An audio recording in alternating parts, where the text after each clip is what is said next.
Hello, tomato connoisseurs. Thanks for joining me today. We're going to be talking about a little less known variety. This one is called an Aunt Ruby's German Green, or an Aunt Ruby's Green. So you'll notice this tomato is mostly still green, a little bit of yellowing here on the bottom, but this tomato is ripe. It's ready to eat. And one of the questions that I had, this is the first year growing this particular variety, one of the questions I had with the Aunt Ruby German Green was, how do I know when it's ripe? The answer is, once you start seeing it turn from this dark green here to the lighter green, especially underneath or anywhere where it's exposed to the sunlight, that means this tomato is ready to eat. These are very nice. First year, didn't know what to expect, never eaten a green tomato other than a fried tomato. So this one was a pleasant surprise. I'm glad to be able to share it with you today. And like I said, these heirloom varieties that are a little lesser known, sometimes harder to find information on. So let's cut into this and tell you what we taste. One thing I will say, this tomato right here is about 10 ounces. These are a beefsteak variety. They do get, some of them can get pretty good size, rather large. But because they're an heirloom variety and a beefsteak variety, sometimes the shapes, they get a little misshapen.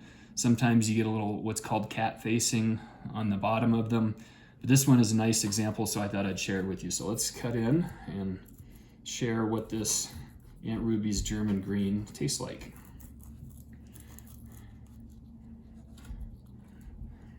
I'm going to cut this in half so you can get a good cross section. Now you'll notice some seeds on this, but also quite a bit of meat in this tomato. And again, I know this doesn't look ripe, but you can tell by the feel of it. That's the second way that you can tell that these are ripe, is when they're starting to soften up a little bit and they don't have that hard, unripened texture to them when they're on the vine. So let's cut off a slice of this. You can see there again, very nice looking, and even though it's green, the taste is not that of a green tomato. So let me cut it off and give you firsthand what it tastes like.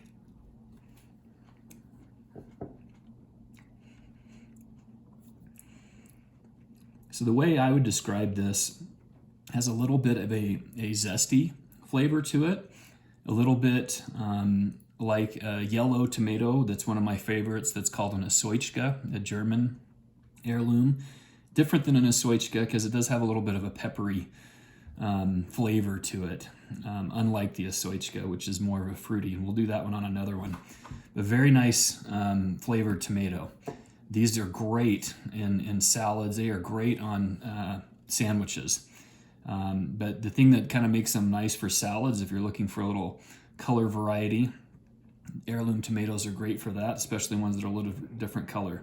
You can see this is a nice juicy tomato. Take one more bite.